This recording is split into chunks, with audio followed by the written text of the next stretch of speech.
Hello? Hi. Hey, Mom. How are you? Okay, how are you? I'm good. Okay. On my way to pick you. Okay, I'm here with Brianna. Hi, I'm Brianna. It's nice to meet you or talk to you over the phone. Hi, Brianna. Nice to meet you. Nice to meet you too. Okay, so we're going to start the interview. So the first question is, what is your full name? I'm sorry? What's your full name? My name is Ana Cristina Barreto. Okay. Where were you born and when? I was born in Santiago, Dominican Republic, on June 27, 1969. Great. So how do you identify yourself? Like your gender, your age, your race, religion? I'm a Christian. I'm female Christian. I'll say Latino Okay. or Hispanic, born in Dominican Republic. What is the most difficult barrier you had to overcome in your life? Honestly, keeping my faith in the Lord. That's the most difficult journey because it's an everyday challenge. Health-wise, it's like dealing with my disease, which is lupus and Raynaud syndrome and fibromyalgia since I was diagnosed in 2012. And also another barrier, probably adapting to the challenge of the language and different culture. For a follow-up question, what was the hardest part of learning English when you moved to America? The pronunciation, I mean, it's still going to be a challenge because no matter how much language you can dominate, but it's still the pronunciation is from sometimes to miscommunication because of the many words have similar pronunciation. For me, car ending with a D, the same thing say car with not as a vehicle. Yeah. So if I don't say words in a clear context, sometimes even like you, like in salmon, I say salmon with the L, and you say no pronounce the L. So yeah, stuff like that. Probably that's a challenge that people get used to deal with it more than for myself. But it's kind of frustrating sometimes because I can tell people are not fully understanding what I'm trying to say. So My being family, misunderstood, yeah. my family can definitely relate because they're all from Belarus, and my mom and dad's first language is Russian, so their accent is very, very heavy as well. And my mom understands like the frustration of people not understanding her when she's also trying to speak English. Yeah, especially over the phone, I would say.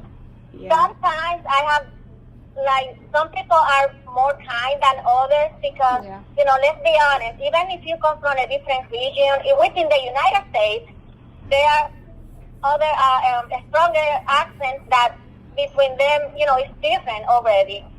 But still you try to, be polite because I know what it feels like. And but definitely some people are kind of, rude and...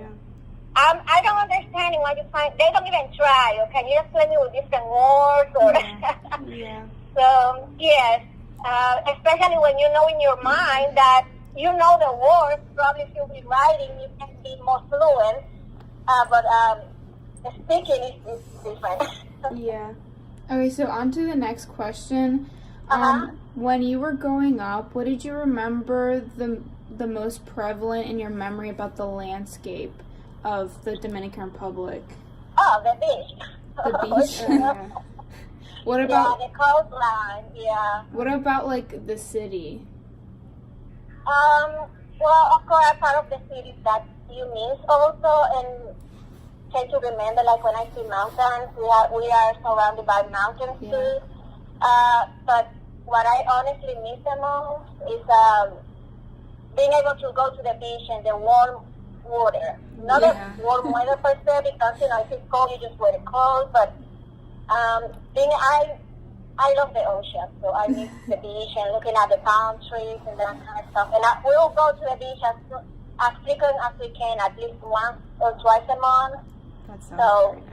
I miss being able to go and dive into warm water. For the next question, how did you meet your significant other? We were working together.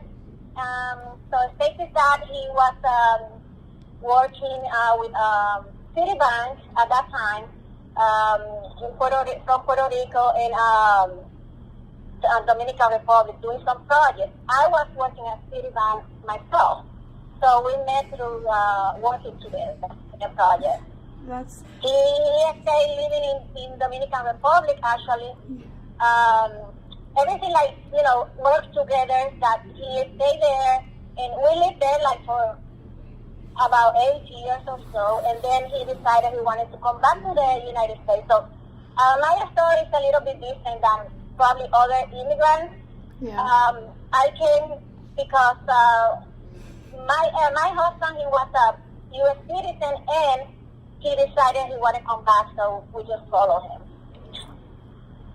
Okay, so for the next question, does communication, culture, and diversity, how does communication, culture, and diversity converge in your daily life? So I guess kind of like, how are you affected by like your culture and your diversity in a normal day? You mean I'm affected by my culture or by United States culture? I think it's by your culture and diversity. Like, what do you think, because of this, because of your culture, like, how do you think that makes your life different?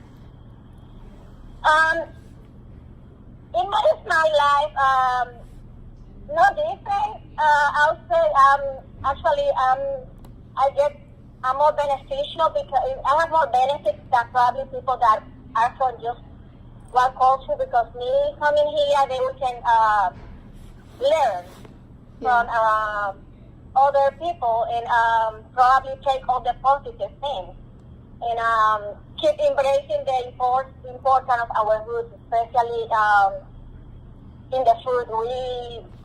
We're eating like a lot of Dominican food most of the time. Stacey loves plantains. I'm trying to keep her introducing plantains, white rice, and all that kind of stuff. But I'll say it's just embracing what we are, but, you know, being acceptance of what this nation has to offer and adapt, mostly, and respect their roots also. So it's a great learning experience. It's just a growing experience. It's just for better, as we see it, as a family and as an individual. For a follow-up question, when you did move to America, what was the biggest culture shock? What was the one thing you had to adjust to the most?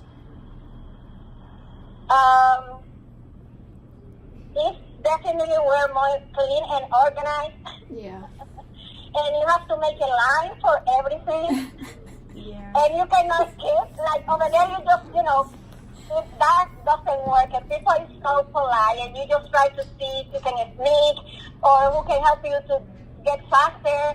And also in my town, my grandfather is kind of well known, and my family in a sense, like, and you get some kind of, let's say, privilege.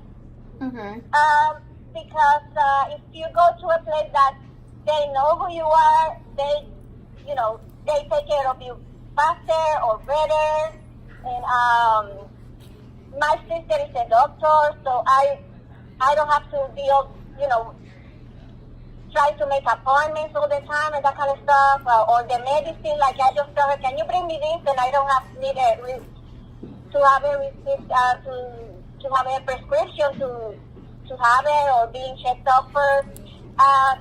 Learning how to things go here is it was shocking for me, and also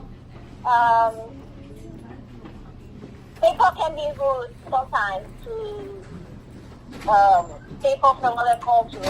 In my experience, most of the experience is good, but some people can really be, even in immigration, you can tell the difference, like how they treat you or how they treat other people. Yeah, 100%.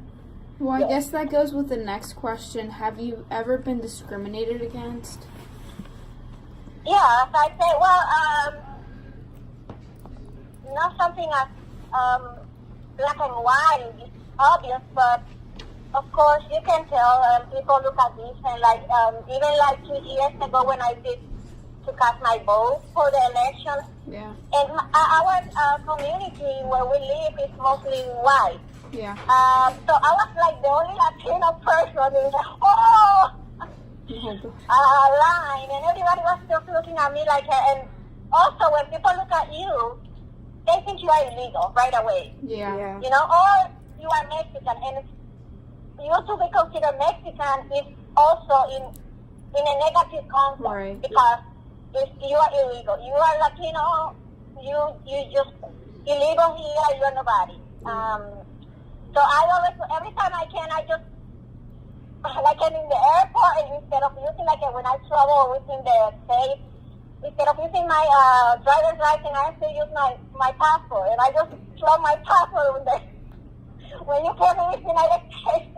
Yeah. Oh, really? I didn't know that. Oh, yeah. For a Because follow-up, people treat you different. yeah. For a follow-up question, how did you deal with this? How did you deal with the discrimination? No, you just don't pay attention for it. You just pray for the people because they don't know better. Because we are, first of all, we are raised very welcoming, and we are mixed. So my grandpa is taken from Europe to Dominican Republic, and we have all kind of skin colors, eye color, all kind of texture in hair. So we are used to different people, and everybody that is not Dominican, we treat them well. So we are taught better than this. So and everybody is human. So you just don't take it personally because it's just the way things are. Yeah. Yes.